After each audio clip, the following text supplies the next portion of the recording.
Hello students, तो आज की क्लास हम स्टार्ट करने वाले हैं क्लास 10th का one of the most important chapter 6 triangle. तो ट्रायंगल आज की क्लास में हम बिल्कुल ही आपको बेसिक से करवाएंगे, जिससे आपके ट्रायंगल के सारे कॉन्सेप्ट क्लियर हो जाए और ट्रायंगल के सारे क्वेश्चंस आप बहुत ईजिली बहुत ही अच्छे से सॉल्व कर पाओ। तो ट्रायंगल स्टार्ट करने से पहले आपको एक बेसिक वर्ड सिमिलर और दूसरा वर्ड हम लेने वाले हैं यहाँ पे कॉन्ग्रुएंट। तो बेसिक जो वर्ड है हमारा, जैसे सिमिलर फिगर और कॉन्ग्रुएंट फिगर, दोनों में डिफरेंस क्या है, कैसे आप आइडेंटिफाई करोगे। तो ध्यान से देखो, कॉन्ग्रुएंट फिगर जो है और सिमिलर फिगर जो है, सिमिलर फिगर में आपका क्या होगा, शेप जो है हमेशा, सिमिलर फिगर में शेप क्या होगा आपका, हमेशा शेप तो सेम होगा, shape will be same but size will be different. Size आपका क्या हो सकता है, और डिफरेंट हो सकता है। मतलब क्या है, दोनों का ध्यान से समझना। ये हमारा सिमिलर फिगर की ये बात है, और सिमिलर के बाद अगर कॉन्ग्रुएंट फिगर की हम बात करें तो उसमें क्या होगा, shape and size will be, shape and size both are same.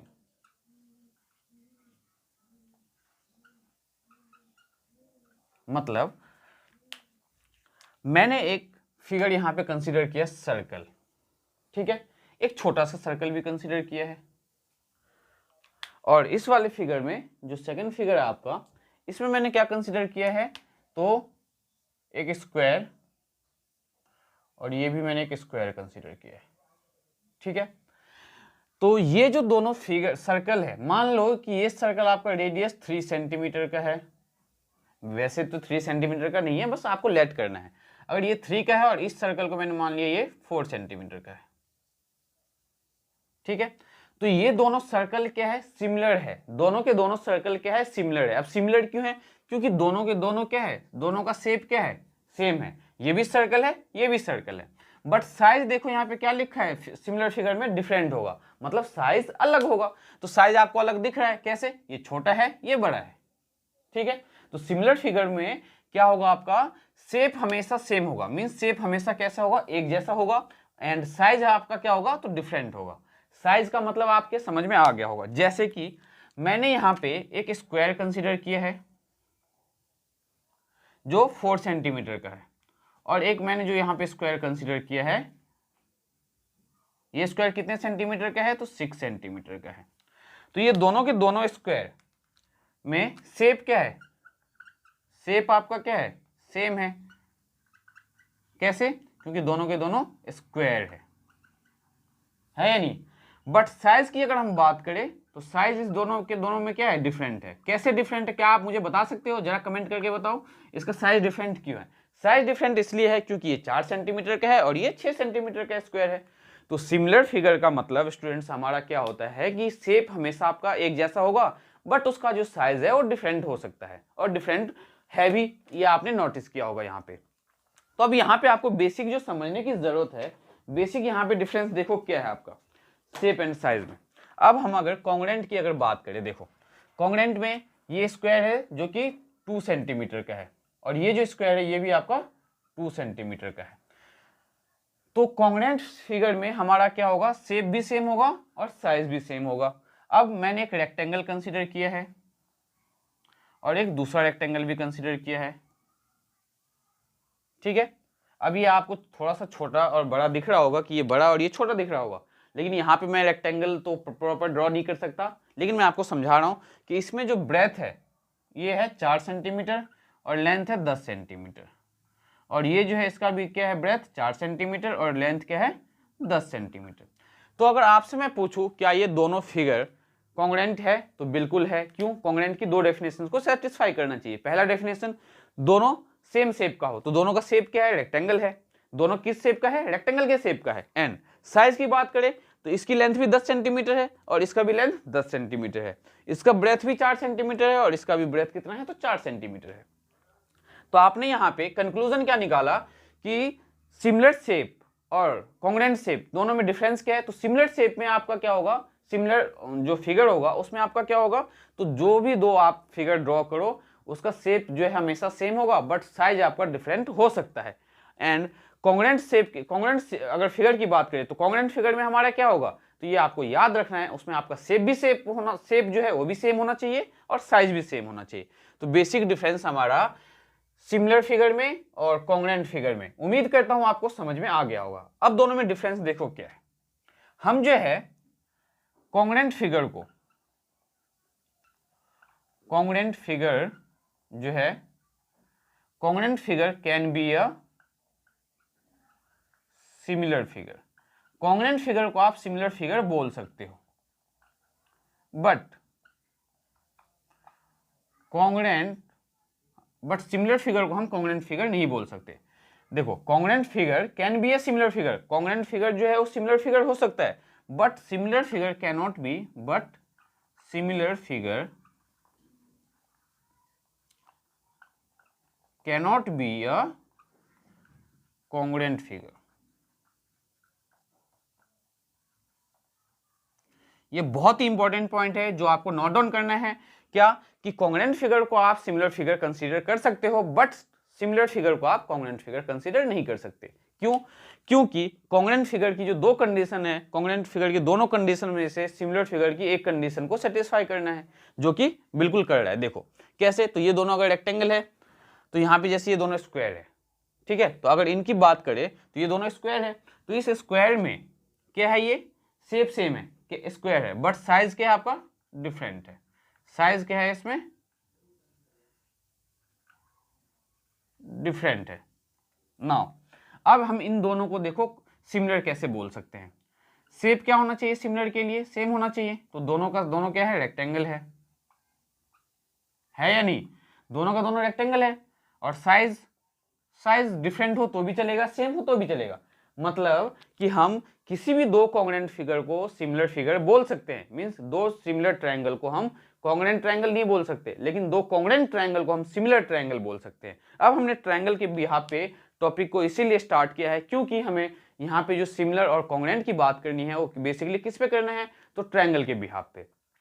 तो आपको बेसिक कॉन्सेप्ट जो है सिमिलर फिगर क्या होता है और कॉन्ग्रेंट फिगर क्या होता है ये बहुत ही अच्छे से क्लियर हो गया होगा। अब हम इसके बिहाफ पे जब एक्सरसाइज हुआ 6.1 कि जब क्वेश्चंस को सॉल्व करेंगे तो आपका कॉन्सेप्ट और भी अच्छा हो जाएगा। तो स्टार्ट करते हैं एक्सरसाइज 6.1 का फर्स्ट क्वेश्चन।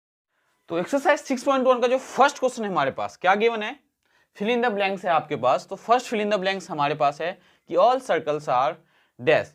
अब बताओ ऑल सर्कल्स क्या हो सकता है, कॉन्ग्रेंट हो सकता है या सिमिलर हो सकता है। तो ऑल सर्कल्स जो है कॉन्ग्रेंट नहीं हो सकता है। कॉन्ग्रेंट क्यों नहीं हो सकता है, क्योंकि अगर हम एक सर्कल ड्रॉ करते हैं 4 सेंटीमीटर का और दूसरा सर्कल ड्रॉ करते हैं 10 सेंटीमीटर का, तो दोनों का शेप तो सेम है बट साइज डिफरेंट है, एक बड़ा है एक काफी छोटा है। तो दोनों जो मतलब जो भी सर्कल्स हैं वो क्या हो सकते हैं आपके, तो कॉन्ग्रेंट नहीं हो सकते हैं। तो क्या हो सकता है, तो सिमिलर हो सकता है। तो इसका आंसर क्या होगा, सिमिलर। ठीक है, कॉन्ग्रेंट क्यों नहीं होगा, क्योंकि कॉन्ग्रेंट होने के लिए दो कंडीशन सेटिस्फाई करना चाहिए। दो कंडीशन क्या है कि शेप तो सेम होना ही चाहिए, साथ के साथ साइज भी सेम होना चाहिए। दैट्स व्हाई हमारा दो ऑल दी सर्कल्स जो है क्या हो सकता है, सिमिलर हो सकता है, बट क्या नहीं हो सकता, तो कॉन्ग्रेंट नहीं हो सकता। अब हम बात करेंगे स्क्वायर की।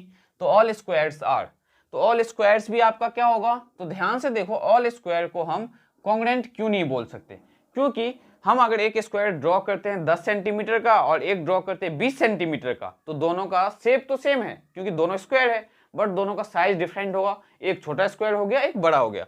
तो all squares are also similar,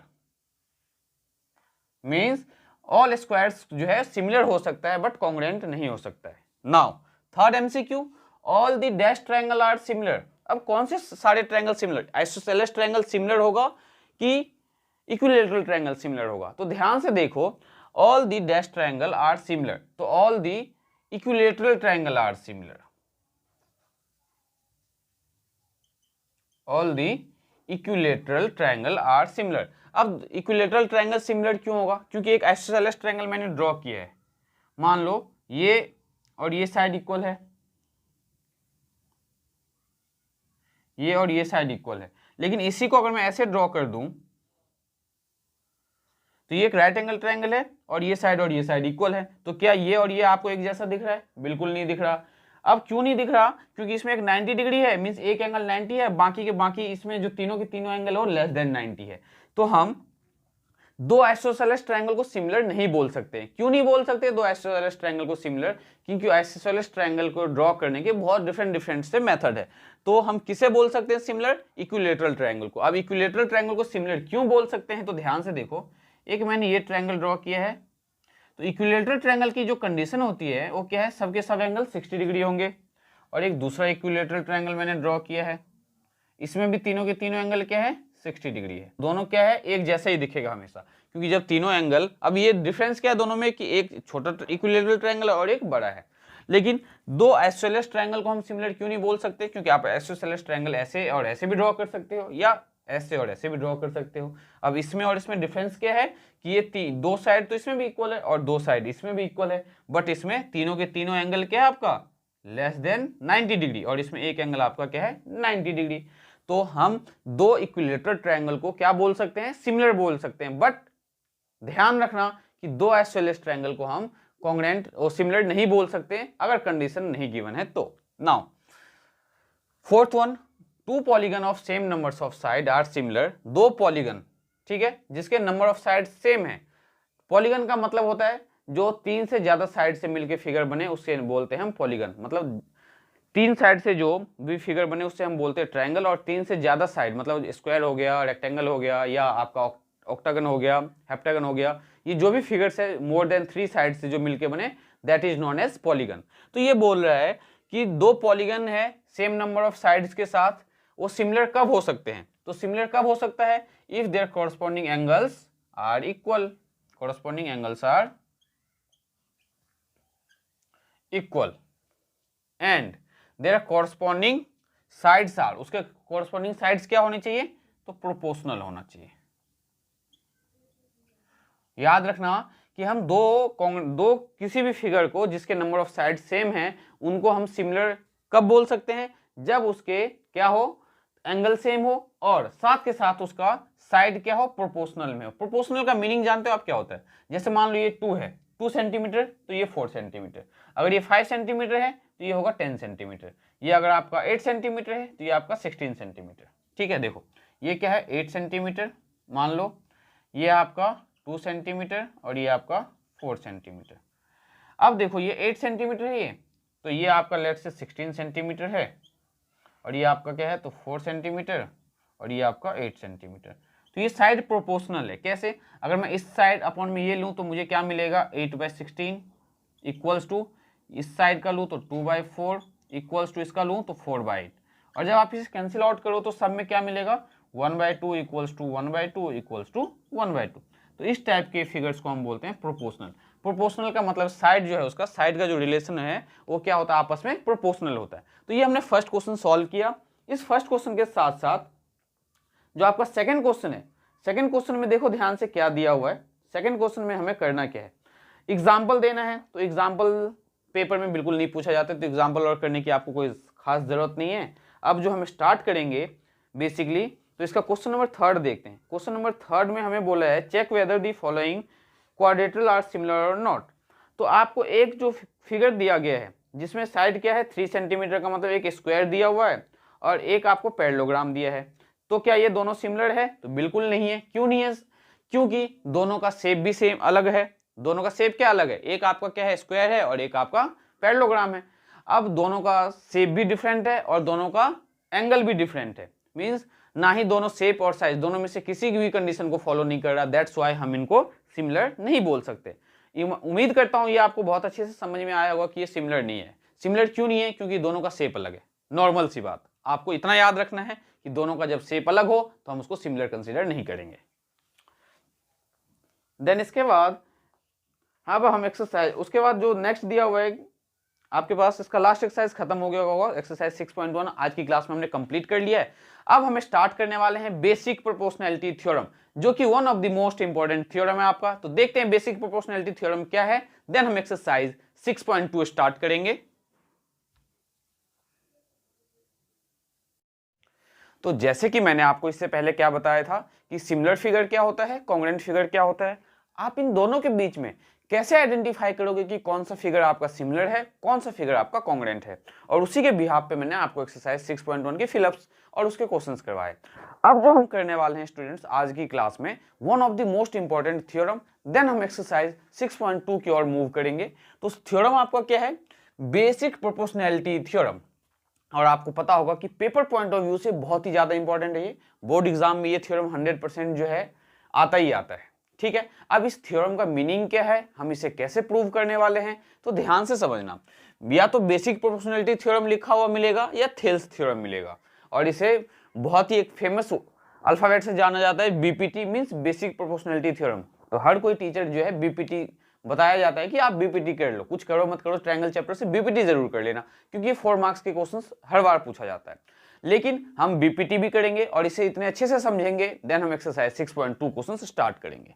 तो बीपीटी का देखो मीनिंग क्या है, स्टेटमेंट क्या है, और पेपर में पूछा कैसे जाता है।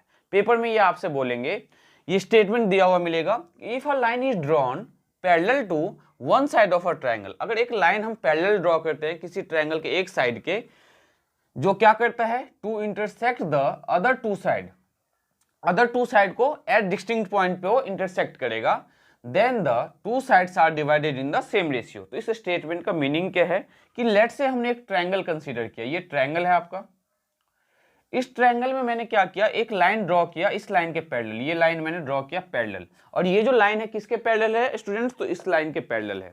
तो ये लाइन बेसिकली क्या कर रहा है, दो अलग अलग पॉइंट पे इंटरसेक्ट कर रहा है। तो वही लिखा है कि when a line is drawn parallel to one side of a triangle, तो इस साइड ट्रायंगल के इस साइड की ये लाइन पैरेलल है, and intersect the other two sides, और अदर टू साइड्स को देखो इंटरसेक्ट कर रहा है एट डिस्टिंक्ट पॉइंट। डिस्टिंक्ट का मतलब होता है अलग अलग पॉइंट पे, ठीक है। Then the other two sides are divided in the same ratio. तो इस ट्रायंगल की अगर आप नेमिंग करो, जैसे ए बी सी, ये है आपका डी और ये है आपका ई, तो ये जब D parallel to B C आप ड्रॉ करोगे, तो बीपीटी हमें बताता है कि ये डिवाइड हो जाएगा ए डी अपॉन में B D equals to A E upon में ई सी। ये हमारा बीपीटी बेसिक प्रोपोर्शनैलिटी थ्योरम कहता है कि इफ डीई आपका पैरेलल हो किसके, बीसी के, अगर आपका डीई पैरेलल टू बीसी है, दैट मीन्स आप ये डायरेक्टली लिख सकते हो कि एडी अपॉन में बीडी किसके इक्वल होगा, तो एई अपॉन में ईसी के इक्वल होगा। ठीक है, तो हमें यही प्रूव करना है। हमें गिवन क्या है कि एक लाइन है जो कि पैरेलल टू किसी तीसरे साइड के है, और हमें ये प्रूव करना है। ये मैंने आपको बेसिक मीनिंग बताया है। अब हम स्टार्ट करेंगे कि इसका प्रूव कैसे करना है। लेकिन प्रूव करने से पहले एक छोटा सा आपका जो डाउट और क्लियर करना चाहूंगा। जैसे कि ये मान लो कौन सा ट्रायंगल है, ध्यान से समझना, ये आपका है ऑब्ट्यूज एंगल ट्रायंगल। इस ऑब्ट्यूज एंगल ट्रायंगल में जो हम हाइट कंसीडर करते हैं, हमेशा ध्यान में रखना है ये ऑब्ट्यूज एंगल ट्रायंगल क्यों है, क्योंकि यहाँ पे जो एंगल है आपका 90 डिग्री से ज्यादा है। समझ में आ रहा होगा बिल्कुल। अब ये एंगल अगर 90 डिग्री से ज्यादा है, तो इसका जो हाइट आप कंसीडर करोगे वो ट्रायंगल के बाहर होता है। ऐसे ड्रॉ करते हैं हाइट हम परपेंडिकुलर। तो ये जो आपका है, ये जो हमने डॉटेड लाइन ड्रॉ किया है, ये आपका क्या है, हाइट है।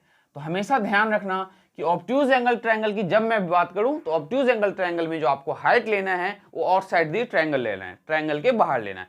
तो अब हम इस थ्योरम को प्रूव करने वाले हैं। तो ध्यान से समझना आपको क्या लिखना है और कैसे प्रूव करना है। तो इस थ्योरम में जब ये स्टेटमेंट आपको पेपर में ये स्टेटमेंट लिखा हुआ मिलेगा, आपको फिगर भी खुद से ड्रॉ करना है, कंस्ट्रक्शन भी आपको खुद से ही करना है। तो हमने क्या कंसीडर किया है, तो यहाँ पे हम गिवन में लिखेंगे, गिवन में आप क्या लिखोगे, इन ट्राइंगल कौन सा, तो ट्राइंगल हमने कौन सा लिया, ए बी सी। तो ए बी सी हमने लिया है ट्राइंगल ए बी सी। अब इस ट्राइंगल ए बी सी में हमें एक लाइन पैरेलल ड्रॉ करना है। तो लेट से ये लाइन हमने यहाँ पे पैरेलल ड्रॉ कर दिया है, ये लाइन हमने पैरेलल ड्रॉ कर दिया है। अब ये लाइन जो आपने पैरेलल ड्रॉ किया है, तो इस पॉइंट जो अलग अलग पॉइंट पे इंटरसेक्ट कर रहा है, इसको हम नेमिंग करेंगे डी और इस पॉइंट को ई।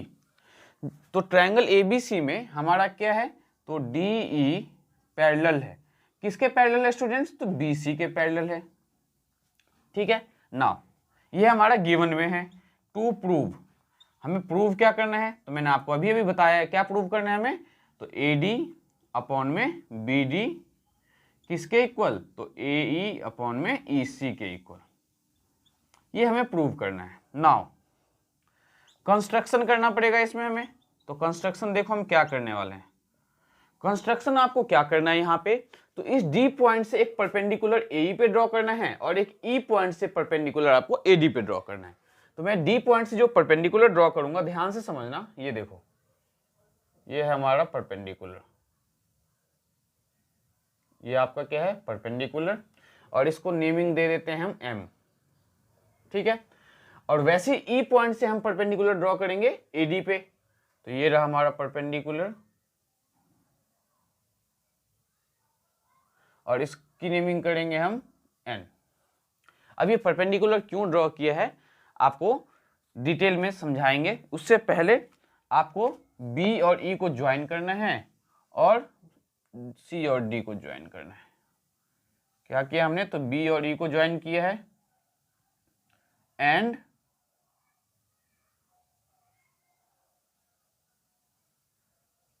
ये आपको दिख रहा होगा हमने क्या किया है, तो बी और ई को ज्वाइन किया है और सी और डी को ज्वाइन किया है। तो यहाँ पे कंस्ट्रक्शन में हम क्या लिखेंगे, तो हमने क्या किया कंस्ट्रक्शन में, ड्रॉ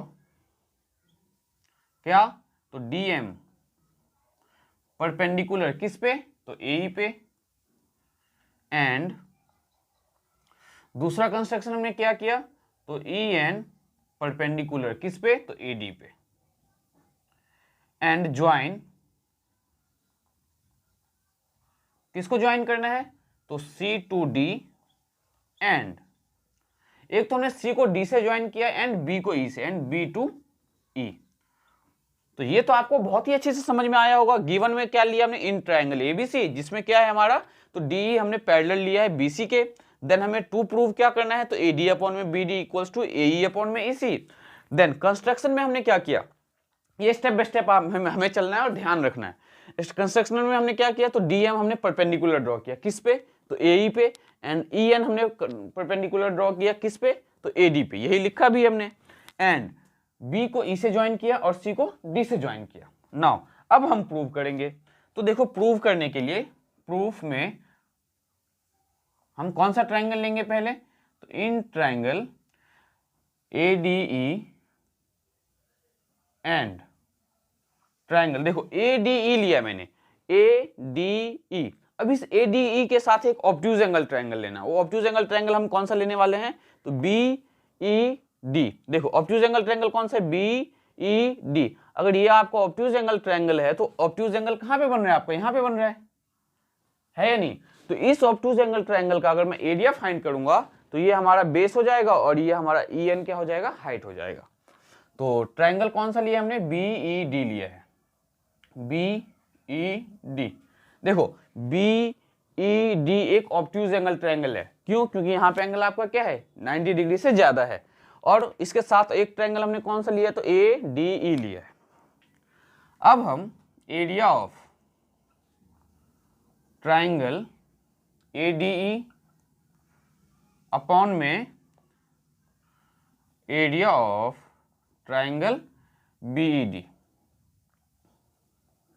तो area of triangle A D E में हाफ, बेस क्या लोगे आप ए डी के लिए, ए डी लोगे, तो बेस क्या है ए डी, हाइट क्या लोगे आप ई एन, हाइट क्या लोगे ई एन, अपॉन में हाफ बेस। तो बीईडी के लिए बेस क्या होगा स्टूडेंट्स, जो ट्रायंगल बीईडी है इसके लिए बेस होगा आपका बीडी।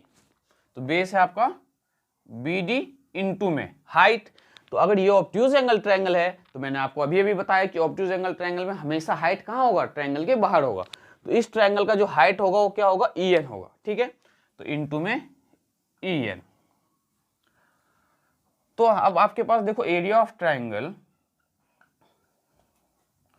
ए डी ई अपॉन में area of triangle B E D क्या आने वाला है, हाफ से ये हाफ कैंसिल आउट हो जाएगा एंड ई एन से आपका ई एन कैंसिल हो जाएगा। तो क्या बचा, ए डी अपॉन में बी डी। इसको हम इक्वेशन 1 मानेंगे। उम्मीद करता हूं ये बहुत अच्छे से क्लियर होगा। फिर से बताते हैं, area of triangle A D क्या था, half base into height, and area of triangle B D क्या लिया हमने, तो हाफ बेस इनटू हाइट। अब ये 1/2 से 1/2 कैंसिल आउट हो जाएगा और ई एन से आपका ई एन कैंसिल हो जाएगा। तो मिला क्या, ए डी अपॉन में बी डी। नाउ अब हम ट्रायंगल कौन सा लेंगे, तो ए डी तो लेना ही लेना है, दोनों केस में आपको ए डी लेना है। सेकेंड ट्राइंगल कौन सा लेंगे तो देखो ध्यान से, नाउ इन ट्राइंगल, कौन सा ट्राइंगल, तो A D E and second triangle हम लेंगे। देखो जैसे आपने बी ई डी लिया था वैसे ही आप क्या लेने वाले हो, तो सी डी ई लेने वाले हो, सी डी ई। ध्यान से देखो, जैसे ये ऑब्ट्यूज एंगल ट्रायंगल था वैसे ये आपका ऑब्ट्यूज एंगल ट्रायंगल है, और इसका ऑब्ट्यूज एंगल कहाँ पे स्टूडेंट्स, तो यहाँ पे ये आपका क्या है, ऑब्ट्यूज एंगल। तो area of triangle, area of triangle A D E upon में area of triangle C D E equals to क्या होगा ये हमारा, तो हाफ बेस इनटू में हाइट, तो हाफ बेस क्या है इसके लिए, तो ए डी का बेस क्या लोगे आप, तो ए डी ई, पहले हमने ये बेस लिया था, इस साइड हम ए ई बेस लेंगे, तो ए ई इंटू में हाइट क्या होगा, तो डी एम अपॉन में हाफ, अब बेस क्या होगा, तो सी ई इंटू में डी एम। क्यों, क्योंकि ये अगर ऑब्ट्यूज एंगल ट्रायंगल है, ये एंगल आपका ऑब्ट्यूज एंगल है, तो इसका हाइट क्या होगा आपका, ये डी एम, तो इंटू में डी एम।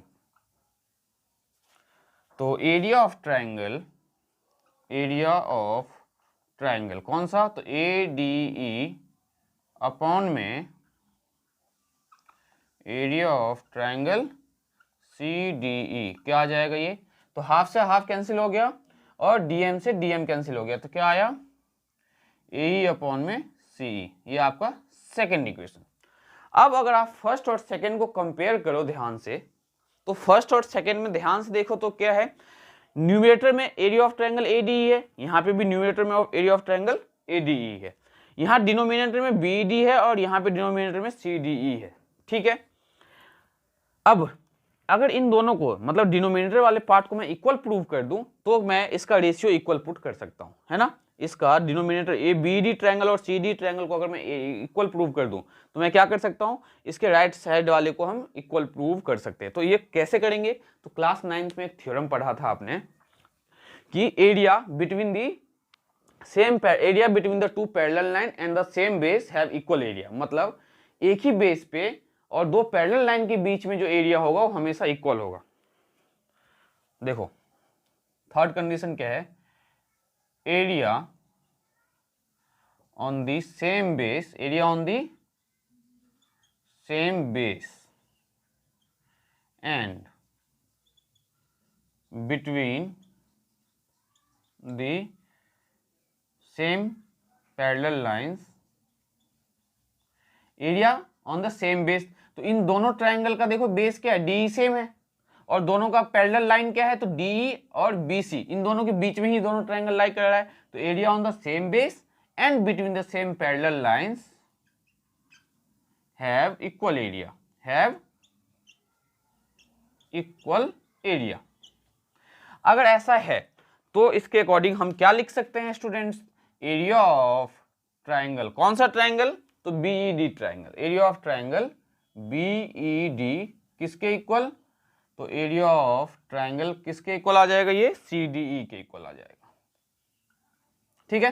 तो एरिया ऑफ बीईडी जो है किसके इक्वल आ गया, एरिया ऑफ सीडीई। ध्यान से समझना, area of B.Ed area of CDE के इक्वल क्यों है, क्योंकि दोनों के दोनों ट्रायंगल सेम बेस डी पे लाई कर रहा है और दोनों के दोनों triangle same parallel line BC और डीई के बीच में लाई कर रहा है।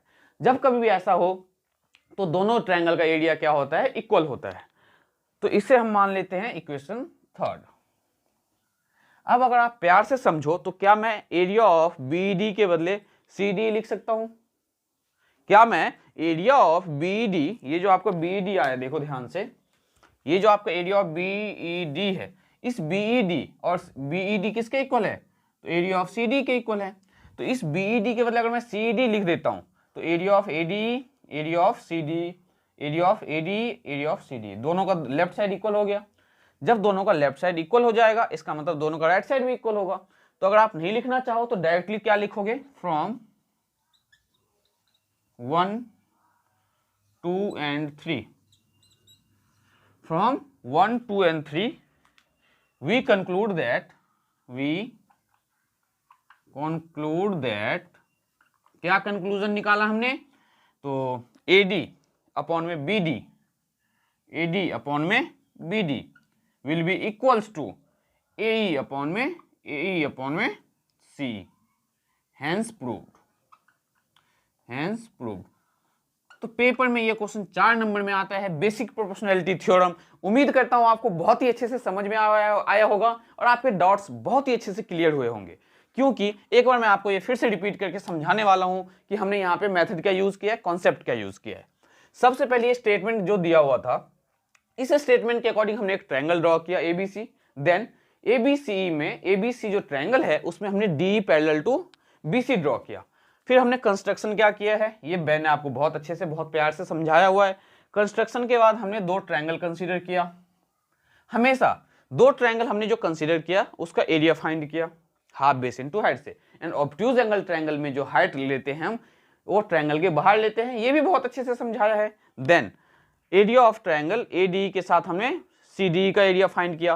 फिर हमने ABD और ये जो आपका है कौन सा CD, इन दोनों को मैंने इक्वल क्यों प्रूव किया, क्योंकि ये थ्योरम 9th क्लास में था कि जब 2 ट्रायंगल सेम बेस पे लाई करे और 2 पैरेलल लाइन के बीच लाई करे तो उन दोनों ट्रायंगल का एरिया सेम होता है। सेम होने का क्या मतलब है स्टूडेंट्स यहाँ पे, कि आप इस ट्रायंगल के बदले ये ट्रायंगल लिख सकते हो, चाहे तो यहाँ पे आप ये ट्रायंगल लिख सकते हो। अगर आप ऐसा लिखते हो तो क्या होगा, लेफ्ट साइड देखना दोनों का सेम हो जाएगा। जब दोनों का लेफ्ट हैंड साइड सेम हो जाएगा तो इससे हमें क्या पता चलता है कि किसी भी इक्वल के लेफ्ट साइड वाला पार्ट अगर सेम है तो इसका राइट साइड वाला भी पार्ट सेम होगा। तो हमने फिर उससे फर्स्ट सेकंड थर्ड से क्या कंक्लूजन निकाला कि AD अपॉन में BD किसके इक्वल होगा, AE अपॉन में C के। तो ये था आपका बेसिक प्रोपोर्शनैलिटी थ्योरम जो कि आपके बहुत अच्छे से क्लियर हो गए होंगे। अब हम स्टार्ट करेंगे एक्सरसाइज 6.2 का फर्स्ट क्वेश्चन। इसी के बिहाफ पे है, हमें करना कैसे है तो ध्यान से देखना इसके हम थ्योरम्स के साथ एक्सरसाइज के क्वेश्चंस कैसे करने वाले हैं।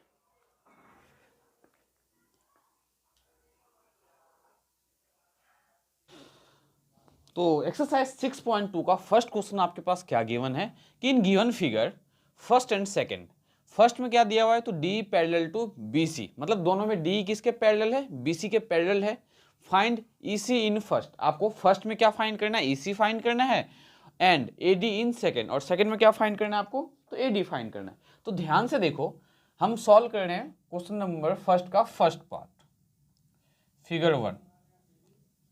जो फिगर 1 है उसमें गिवन क्या है, सबसे पहले हम ये लिखेंगे। तो गिवन क्या है हमारे पास, DE पैरेलल, किसके पैरेलल दिया हुआ है, तो BC के पैरेलल दिया हुआ है। अगर आपका DE BC के पैरेलल है तो बेसिक प्रोपोर्शनैलिटी थ्योरम मैंने आपको बहुत ही अच्छे से समझाया है। इसके अकॉर्डिंग हम क्या लिख सकते हैं, AD अपॉन में BD किसके इक्वल होगा आपका, तो इक्वल्स टू AE अपॉन में EC। नाउ जो भी वैल्यू आपको पता है वैल्यू पुट कर दो। तो AD की वैल्यू हमारे पास क्या है 1.5 अपॉन में BD हमें कितना गिवन है 3 इक्वल्स टू AE कितना है 1 एंड EC कितना है नहीं पता हमें EC, तो EC का EC लिखेंगे। अब आपको करना क्या है, क्रॉस मल्टीप्लाई।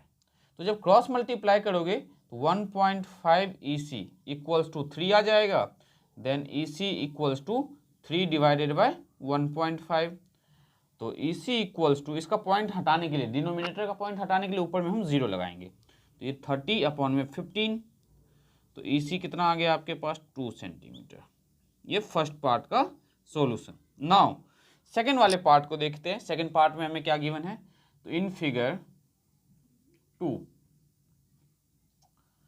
तो फिगर 2 में हमें ट्रायंगल कौन सा, तो इन ट्रायंगल ABC। अब यहाँ पे आपको बहुत ही अच्छे से दिख रहा होगा कि ट्रायंगल ABC में फिर से क्या पैरेलल गिवन है, तो DE पैरेलल टू BC। तो लिखो यहाँ पे DE पैरेलल टू BC।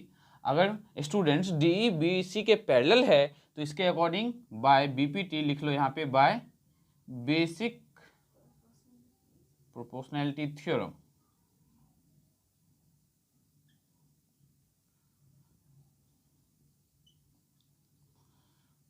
क्या लिख सकते हैं हम, तो AD अपॉन में BD, AE अपॉन में आपका EC। नाउ AB की वैल्यू, सॉरी AD होगा यहाँ पे, AB नहीं होगा आपका, AD होगा, AD।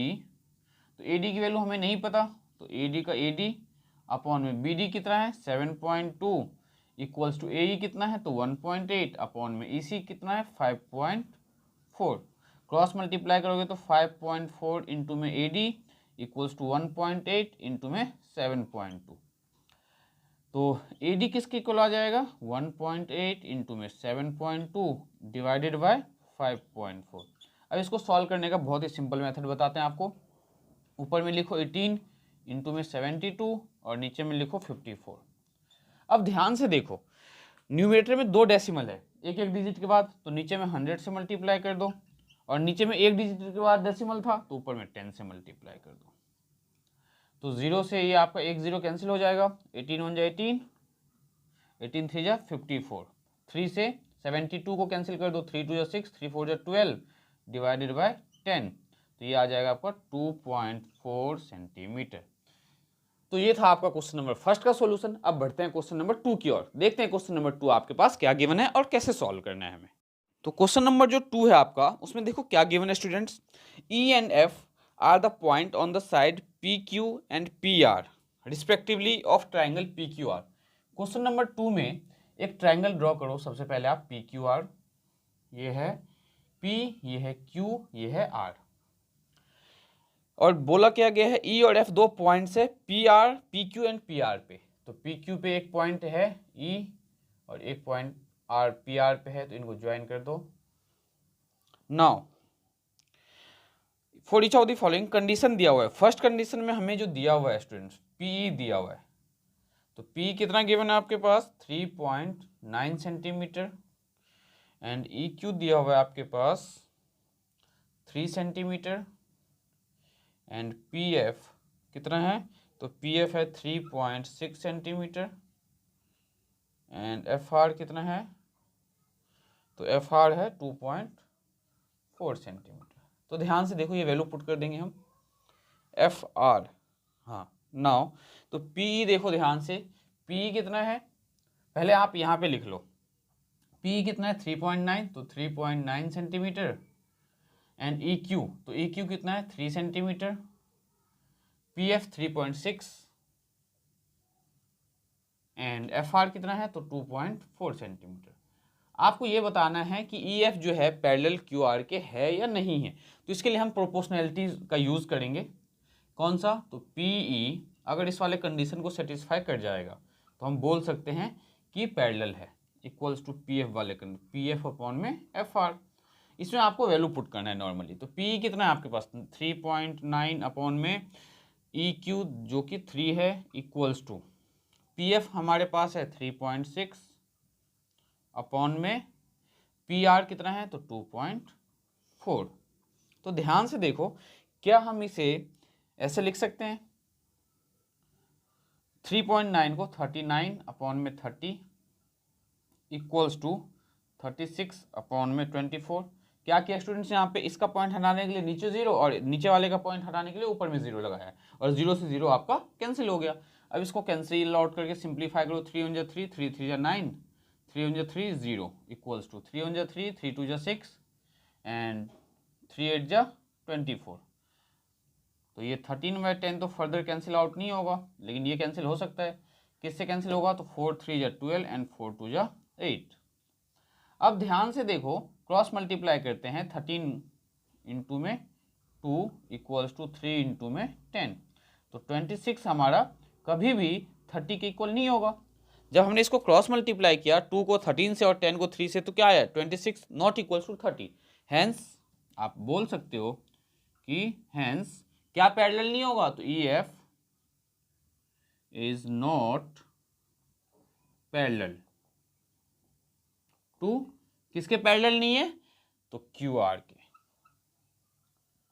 तो ये फर्स्ट पार्ट आपको बहुत ही अच्छे से क्लियर हुआ होगा, समझ में आ गया होगा कि हमने किया क्या। नाउ इसी का सेकंड पार्ट जो है वो आपके लिए छोड़ते हैं, थर्ड पार्ट आपको फिर से बताएंगे हम। तो थर्ड पार्ट में देखो हमें क्या गिवन है, PQ गिवन है हमारे पास 1.28, एक ही फिगर ड्रॉ करके उसी में आपको ये सारे एक्सपेरिमेंट करने हैं। एंड PR क्या गिवन है आपके पास, तो 2.56 सेंटीमीटर, एंड PE, तो PE कितना है 0.18 सेंटीमीटर, एंड PF जो है आपके पास PF है 0.36 सेंटीमीटर।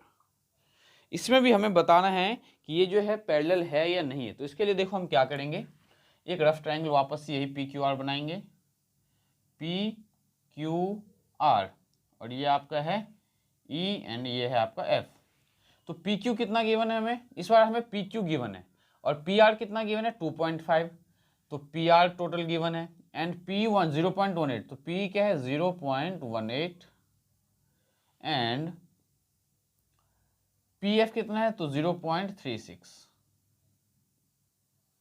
तो बेसिक प्रोपोर्शनैलिटी थ्योरम हमें ये कहता है कि अगर पी ई अपॉन में ई क्यू इक्वल हो पी एफ अपॉन में एफ आर के, ठीक है, मीन्स ये अगर प्रोपोर्शनल है तो आप प्रोपोर्शनल में ऐसे भी लिख सकते हो, पी ई अपॉन में P Q equals to P F upon में पी आर, मतलब दिस अपॉन में टोटल, दिस अपॉन में टोटल, ऐसे भी आप लिख सकते हो। लेकिन ये जो हम क्यों लिख सकते हैं, अभी जब मैं आपको क्वेश्चन करवाऊंगा थर्ड फोर्थ तो आपको समझ में आ जाएगा कि आया कैसे है बेसिकली। अभी फिर फाइनली आपको रिजल्ट याद रखना है कि दिस अपॉन में दिस और दिस अपॉन में दिस लिखा है। अब दोनों की वैल्यू पुट कर दो, तो पी की वैल्यू आपके पास क्या है 0.18, तो 0.18 अपॉन में पी क्यू क्या है आपके पास तो 1.28 इक्वल्स टू पी एफ क्या है तो 0.36 अपॉन में पी आर कितना है तो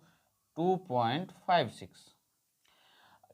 लेफ्ट साइड में जब इस डेसिमल को मैं हटाऊंगा तो नीचे में 2 जीरो लगाऊंगा, और इस डेसिमल को जब हटाऊंगा तो ऊपर में 2 जीरो, तो क्या आ जाएगा ये 18 इंटू में 100, और नीचे में आ जाएगा 128 इंटू में 100 इक्वल्स टू राइट साइड में क्या मिलेगा तो 36 इंटू में 100, और डिनोमिनेटर में मिलेगा 256 इंटू में 100। तो 100 से 100 तो वैसे ही कैंसिल हो जाना था ना, इनको कैंसिल करेंगे तो किससे कैंसिल होगा ये 2 से, 2 9 जा 18, 2 6 जा 12, 2 4 जा 8 इक्वल्स टू 3 1 जा 3, 3 से कैंसिल नहीं होगा, 2 से ही करना पड़ेगा, 2 1 जा 2, 2 8 जा 16, एंड 2 1 जा 2, 2 2 जा 4, 2 8 जा 16। क्या अब ये फर्दर आगे कैंसिल आउट होगा तो बिल्कुल होगा, तो 9/64 इक्वल्स टू 2 9 जा 18 एंड 2 6 जा 12, 2 4 जा 8। देखो ये प्रोपोर्शनल आ रहा है, इक्वल के लेफ्ट साइड में भी वही नंबर है जो कि इक्वल के राइट साइड में है। अगर यही चीज आप यहाँ चाहे तो यहाँ पे भी आप डायरेक्टली लिख सकते थे कि side are not proportional therefore this is not parallel. ये मल्टीप्लाई नहीं भी करो तो भी डायरेक्ट यहाँ पे भी आप लिख सकते थे कि ये जो साइड है प्रोपोर्शनल नहीं है, that's why it is not parallel. तो अब यहाँ पे देखो दोनों साइड क्या है प्रोपोर्शनल है, ये भी 9/64 दे रहा है लेफ्ट साइड और राइट साइड भी 9/64 दे रहा है, hence side are proportional, sides are proportional. जब हमारा साइड प्रोपोर्शनल हो तब हम बोल सकते हैं देयरफॉर हमारा जो डी है वो क्या होगा तो डी पैरेलल टू आपका होगा बीसी। तो उम्मीद करता हूं क्वेश्चन नंबर 2 जो है आपको बहुत ही अच्छे से समझ में आया होगा। अब हम क्वेश्चन नंबर 3 जो थोड़ा सा डिफिकल्ट है उस टाइप के क्वेश्चंस को सॉल्व करने वाले हैं। तो फर्स्ट और सेकंड क्वेश्चन आपके लिए बहुत ही ज्यादा सिंपल था। अब थर्ड क्वेश्चन देखते हैं हमें कैसे सॉल्व करना है। तो क्वेश्चन नंबर 3 जो है बहुत ही अच्छा और इंपॉर्टेंट क्वेश्चन है। क्या गिवन है, in given figure if L M parallel to C B, देखो एल एम किसके पैरेलल बोल रहा है सी बी के पैरेलल है, and L N parallel to C D, तो एल एन किसके पैरेलल है सी डी के पैरेलल है। प्रूव दैट, हमें क्या प्रूव करना है ए एम अपॉन में ए बी। तो देखो ए एम अपॉन में ए बी, इससे पहले अभी मैंने आपका इसी चीज का यूज करके भी बताया था, एंड ए एन अपॉन में ए डी। तो देखो कैसे प्रूव करने वाले हैं। सबसे पहले स्टूडेंट्स यहाँ पे आपको क्या करना है एक ट्रायंगल लेना है। तो इन ट्रायंगल कौन सा, तो पहले हम ए बी सी लेंगे। ए बी सी ट्रायंगल में आप लिखोगे कि एल एम पैरेलल टू क्या है तो बी सी है। जब एल एम बी सी के पैरेलल है इसका मतलब हम क्या लिख सकते हैं कि ए एल अपॉन में L C equals to A M upon में एम बी बाय बीपीटी, तो बाय बेसिक प्रोपोर्शनैलिटी थ्योरम।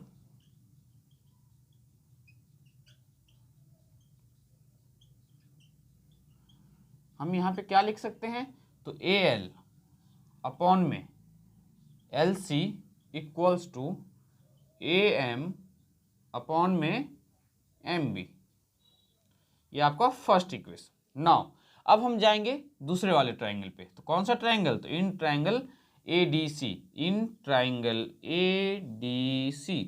अब ADC में क्या है, तो LN पैरेलल है, LN पैरेलल किसके पैरेलल, तो CD के पैरेलल। जब LN हमारा CD के पैरेलल है तो हम क्या लिखेंगे, तो AL अपॉन में LC equals to AN upon में ND। अब आपके माइंड में एक छोटा सा डाउट क्रिएट हुआ होगा, वो डाउट क्या है कि आपने दोनों केस में AL और LC को एक साइड क्यों रखा। हमने दोनों ही केस में AL और LC को एक साइड इसलिए रखा है जिससे हम इसके राइट साइड को इक्वेट कर पाए। बात आई समझ में। हमने अगर इसका देखो LHS और इसका LHS इक्वल है, इसका मतलब इन दोनों से हम क्या रिजल्ट निकालने वाले हैं कि इनका RHS भी इक्वल आने वाला है। मीन्स जब LHS दोनों का इक्वल है तो दोनों का RHS भी इक्वल होगा, इसीलिए हमने दोनों को एक साइड इसीलिए रखा था AL अपॉन में LC को। ये आपको ध्यान में रखना है। तो ये आपका second equation. Now from first and second से हम क्या बोल सकते हैं कि हमारा जो AM है अपॉन में MB वो किसके इक्वल है, तो AN अपॉन में ND के इक्वल है। AM अपॉन में MB किसके इक्वल है, तो AN अपॉन में ND के इक्वल है। अब ध्यान से देखो, यहाँ पे हमारे पास है AM अपॉन में MB equals to AN upon में ND। अब यहाँ पे जो प्रूव करने के लिए दिया हुआ है वहाँ पे AM हमारा कहाँ है, न्यूमरेटर में, और डिनोमिनेटर में हमें क्या है, तो AB चाहिए। और AB हमें कैसे मिलेगा स्टूडेंट्स, अगर हम MB में हम जब AM को ऐड करेंगे तो इसके लिए हमें क्या करना पड़ेगा, इसको रिवर्स करना पड़ेगा। तो बाय रेसिप्रोकल जैसे ही करेंगे हम तो ये हमें क्या मिलेगा, हम क्या, रेसिप्रोकल का मतलब क्या है, नीचे वाले को ऊपर और ऊपर वाले को नीचे लिखना है। तो हमने लिखा MB अपॉन में AM इक्वल्स टू ND। यहाँ पे MB जो है हमने लिखा, क्या लिखा, MB अपॉन में AM किसके इक्वल होगा, तो ND अपॉन में AN के इक्वल। अब इस AM में हमें क्या करना है, तो इस AM में मतलब ये न्यूमरेटर में जो MB है, इस MB में हमें क्या ऐड करना है, AM ऐड करना है। तो AM ऐड करने का तरीका क्या है, तो दोनों साइड 1 ऐड करेंगे हम, एडिंग 1 बोथ साइड। जैसे ही आप 1 ऐड करोगे तो आपका आंसर देखो क्या आएगा, MB है यहाँ पे तो MB लिखो, बार बार यहाँ पे मैं ये देखो एडिंग जैसे 1 बोथ साइड करेंगे तो क्या आएगा, MB अपॉन में AM प्लस 1। क्या बोला मैंने, पहले हमने इसे रेसिप्रोकल किया, देन हमें 1 ऐड कर रहे हैं, तो इक्वल्स टू ND अपॉन में AN और प्लस का 1। जब स्टूडेंट्स यहाँ पे आप प्लस 1 करोगे, आप यहाँ पे LCM लो, तो LCM क्या आएगा, AM आएगा या नहीं आएगा। नाउ ऊपर में क्या है, तो MB है प्लस 1 के नीचे कुछ नहीं है मीन्स AM, तो AM ऊपर ऐड होगा, ये रहा AM इक्वल्स टू, यहाँ LCM क्या आएगा, AN, तो ऊपर में क्या है आपके पास ND है, और इस 1 के साथ कुछ नहीं है मीन्स प्लस में हमें AN करना पड़ेगा। ये नॉर्मल सा LCM है जो आपने बहुत पहले सीखा होगा, 7th 8th की बात है ये। जब डिनोमिनेटर में यहाँ कुछ नहीं होता तो क्या होता है, जो डिनोमिनेटर वाला पार्ट है वो ऊपर वाले से मल्टीप्लाई हो जाता है। तो MB प्लस AM देखो क्या है, MB प्लस AM क्या मिलेगा, AB। तो MB प्लस AM के बदले क्या मैं यहाँ AB लिख सकता हूँ, तो AB अपॉन में AM मिला equals to ND plus AN हमें क्या मिलेगा, ND प्लस AN हमें AD देगा, तो AD अपॉन में AN। अब जो प्रूव करने के लिए दिया हुआ है उसे और इसे हम कंपेयर करेंगे। तो प्रूव करने के लिए AM अपॉन में AB दिया हुआ है, यहाँ पे AB अपॉन में AM है, राइट साइड में AN अपॉन में AD है, तो यहाँ AD अपॉन में AN है। तो हम क्या करेंगे, ये जो इसको फोर्थ इक्वेशन मानते हैं, इसको फिर से रेसिप्रोकल करेंगे। तो बाय रेसिप्रोकल किसका, तो reciprocal of third equation, fourth equation है ये आपका, थर्ड इक्वेशन है ये जो हमने इक्वेशन कंसीडर किया है ये आपका थर्ड इक्वेशन, इसको हमने थर्ड कंसीडर किया है। अब इस थर्ड को जब हमने रेसिप्रोकल किया तो बाय रेसिप्रोकल ऑफ थर्ड, तो रेसिप्रोकल में क्या मतलब है कि डिनोमिनेटर को न्यूमरेटर, न्यूमरेटर को डिनोमिनेटर। तो आप इसे लिखोगे AM अपॉन में AB equals to AN upon में AD, AM अपॉन में AB equals to AN upon में AD, हैंस प्रूव्ड। यही हमें प्रूव करना था। तो ये question paper point of view से इसीलिए इंपॉर्टेंट है क्योंकि यहाँ पे जैसे ही हमने बाय बीपीटी इसका यूज किया फर्स्ट इक्वेशन और सेकंड इक्वेशन, फर्स्ट और सेकंड से हमने क्या किया, तो राइट साइड वाले को इक्वेट किया। अब जब हमारे पास ये राइट साइड आया है तो हमने इससे कंपेयर किया जो प्रूव करने के लिए दिया हुआ है। तो जो प्रूव करने के लिए दिया हुआ है AM तो हमें मिल रहा है, बट डिनोमिनेटर में AB चाहिए। और AB हमें कैसे मिलेगा, जब हम MB में AM को ऐड करेंगे। तो इसके लिए हमने इसको रेसिप्रोकल किया, रेसिप्रोकल करने से क्या हुआ, MB अपॉन में AM आया। देन हमने 1 दोनों साइड ऐड किया, एडिंग 1 बोथ साइड। जैसे ही हमने 1 बोथ साइड ऐड किया एलसीएम लेके, तो हमारे पास क्या आया, AB अपॉन में AM equals to AD upon में AN। इस टाइप के questions paper point of view से बहुत ही ज्यादा इंपॉर्टेंट है। उम्मीद करता हूँ क्वेश्चन थर्ड आपका बहुत ही अच्छे से समझ में आया होगा आपको। तो देखते हैं क्वेश्चन नंबर 4 हमारे पास क्या है और क्वेश्चन 4 को हम कैसे सॉल्व करने वाले हैं।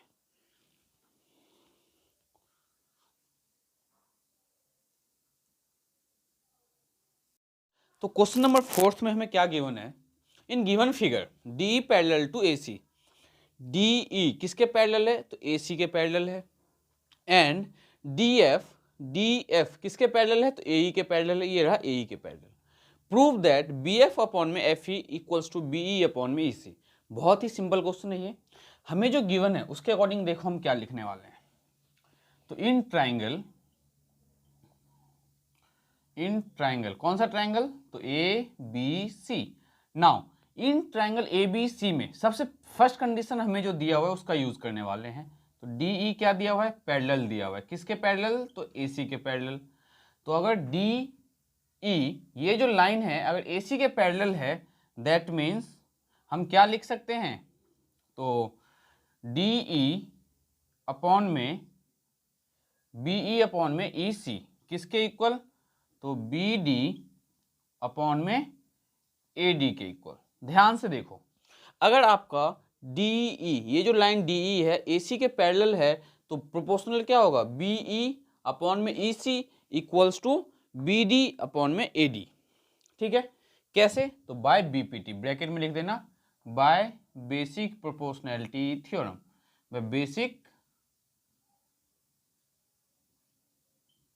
Bye basic proportionality theorem. By basic proportionality theorem हमारा BE अपॉन में EC किसके इक्वल आया है, तो BD अपॉन में AD के इक्वल आया है। नाउ अब हम ट्रायंगल लेंगे ABE, इसे इक्वेशन 1 मान लो आप। तो नाउ इन ट्रायंगल कौन सा, तो ABE। अब ABE ट्रायंगल जो है, इस ABE ट्रायंगल में हमारे पास क्या है, तो DF दिया हुआ है, DF पैरेलल दिया हुआ है किसके, तो AE के पैरेलल दिया हुआ है। DF किसके पैरेलल दे रखा है आपको, AE के पैरेलल दे रखा है।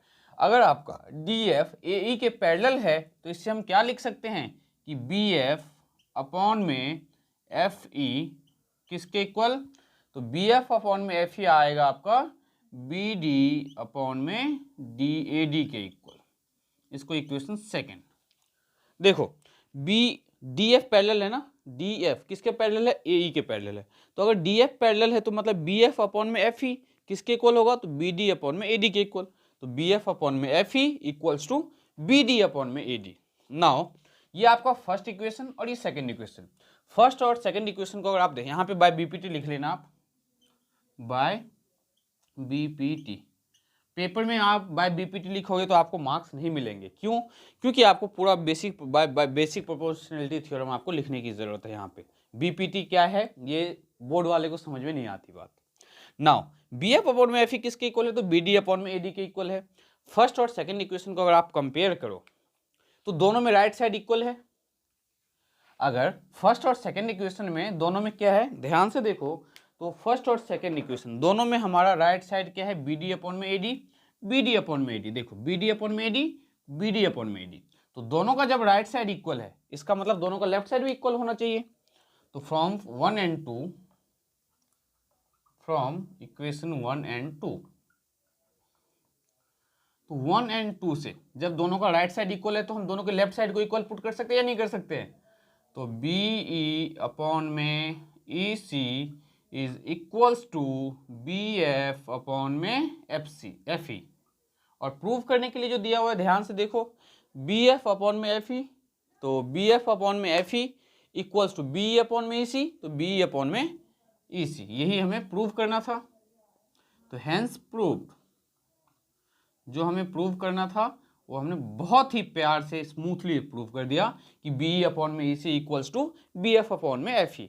तो उम्मीद करता हूँ क्वेश्चन नंबर 4 जो है आपका बहुत ही अच्छे से समझ में आया होगा। बढ़ते हैं नेक्स्ट क्वेश्चन की ओर। क्वेश्चन नंबर 5 देखते हैं हमें कैसे सॉल्व करना है। तो आज की क्लास का हमारा ये क्वेश्चन 5 लास्ट क्वेश्चन है। देन फर्दर जो भी क्वेश्चन है उसे हम आपको नेक्स्ट क्लास में करवाएंगे। तो देखते हैं क्वेश्चन नंबर 5 हमें कैसे करना है। गिवन क्या है, in given figure D parallel to O Q. सबसे पहले हम लिखेंगे यहाँ पे क्या, गिवन। तो गिवन क्या है हमारे पास, तो डी ई पैरेलल है किसके, तो ओ क्यू के। तो यहाँ से हम देखो क्या निकालने वाले हैं कंक्लूजन। आपको ये डी ई किसके पैरेलल है, ओ क्यू के। अगर डी ओ क्यू के पैरेलल है तो दिस वन अपॉन में this one equals to this upon में ये पूरा का पूरा। तो डी ई है, डी ई कहाँ है हमारा, हाँ डी ई पैरेलल है, तो हम लिखेंगे यहाँ पे पी ई अपॉन में ई क्यू किसके इक्वल होगा, तो पी डी अपॉन में D O by basic proportionality theorem, by basic proportionality theorem.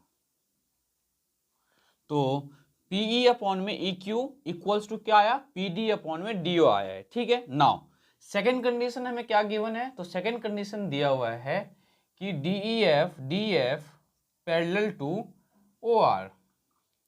जब D F parallel to O R दे रखा है तो यहां से हम क्या लिख सकते हैं, तो पी एफ अपॉन में F R equals to P D upon में डी ओ। ध्यान से देखो, डी एफ क्या है, पैरेलल है किसके, तो O R K. O R K parallel है मीन्स पी डी अपॉन में O D equals to P F upon में एफ। अब मैंने दोनों ही कंडीशन में, अगर आपने नोटिस किया हो तो मैंने दोनों ही कंडीशन में पी डी अपॉन में डी ओ को एक साइड रखा हुआ है, राइट साइड। आप चाहो तो दोनों को लेफ्ट साइड रख सकते थे, लेकिन आपको ऐसे नहीं करना है कि इसमें आपने इसको लेफ्ट साइड रखा और इसमें आपने इसको राइट साइड रखा है। तो जब दोनों ट्रायंगल में कॉमन क्या था, ये वाला साइड, तो इन दोनों साइड को हमने एक ही साइड रखा है। ये आपके समझ में आ गया होगा। तो इसे हम इक्वेशन 1 कंसीडर करेंगे और इसे हम इक्वेशन 2 कंसीडर करेंगे। तो 1 और 2 से हम क्या कंक्लूजन निकालेंगे, फ्रॉम 1 एंड 2। जब दोनों का राइट साइड इक्वल है दैट मीन्स दोनों का लेफ्ट साइड भी इक्वल होना चाहिए। तो पी ई अपॉन में E Q equals to P F upon में एफ आर। अब देखो पी ई अपॉन में ई क्यू कहाँ पे है, तो पी ई अपॉन में E Q equals to P F upon में एफ आर। तो हम यहाँ पे लिखेंगे by converse of BPT, by converse of basic proportionality theorem.